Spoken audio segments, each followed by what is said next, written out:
Oración diaria al Divino Niño Jesús. Lunes 12.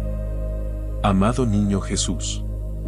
Hoy quiero contemplar tu llamada a seguirte con generosidad y confianza. Haz que mi corazón escuche tu voz y responda con prontitud. Dame la gracia de dejar lo que me ata y caminar contigo como verdadero discípulo. Amén.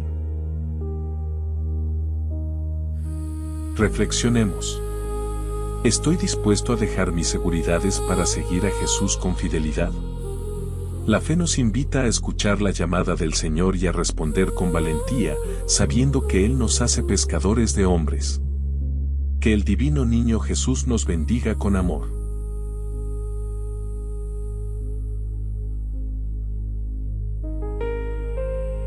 Comunidad Católica Digital, tu fiel amigo.